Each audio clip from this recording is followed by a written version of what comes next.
Van Morrison at the old Waldorf in San Francisco, 1978. He doesn't look too happy on stage, but I don't think I've ever seen Van Morrison smiling.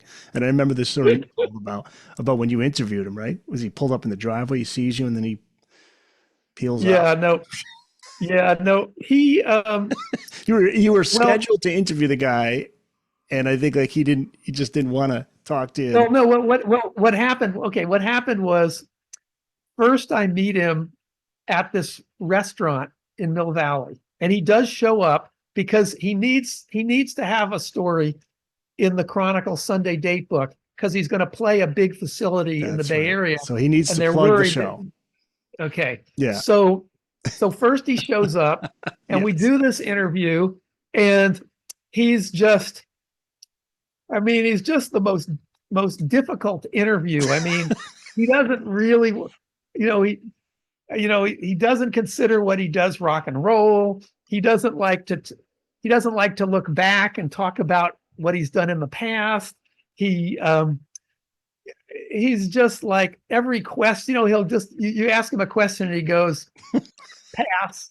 Then you ask him another question and then he will. I mean, I got enough stuff from him so that I had him, I was able to do the piece for Rolling Stone. But the thing was, he at a certain point he cuts off the interview and he says, let's finish this up next week. And he tells me to come to his house, such and such a day, such and such a time. And I get there and he's not there. I knock on his door, no answer. Well, he has this front, like you pull up and there's a garage and a little parking area. This is on Mount Tamalpais. And then sort of below where the parking area is like a yard, a big yard, and there's some chairs there, and then his house is sort of next to that. And so after I knock on the door and realize he's not there, I walk into the garden area and just take a seat. And I mean, it's really beautiful there. I mean, there's deer, there's birds and butterflies, hummingbirds, and just a beautiful scene. And I'm just quiet. I just kind of hang out there and I don't know, a half hour, I don't remember now. I was there for a while. And eventually he pulls up into his driveway. He gets out of his car and he looks down and he sees me. And I've already gotten up and started walking up. And so I get up to where he's pulled in and he's starting to get back in his car.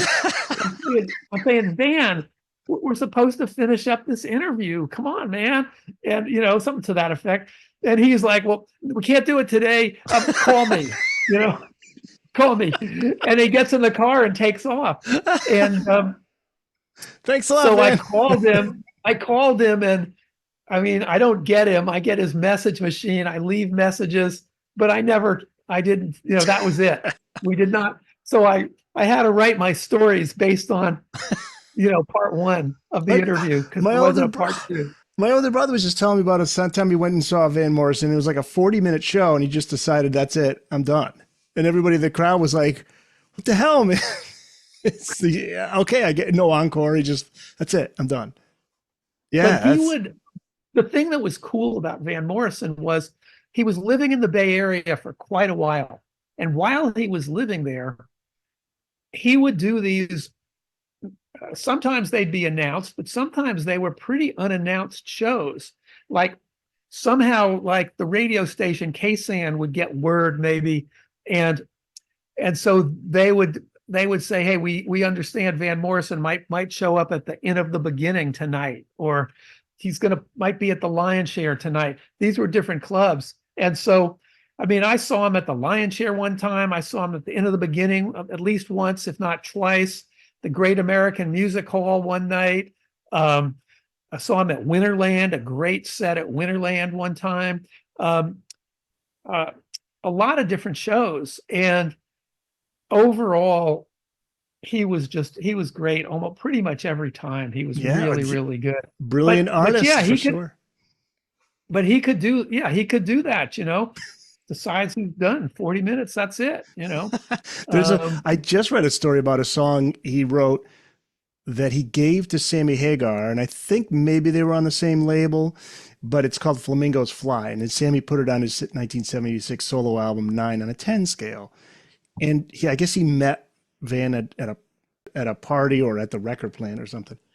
So Van gives him the song, and then they're just thinking, oh, cool, maybe Van, maybe you want to, sing on the song with Sammy. No, not interested. Okay, thanks, man.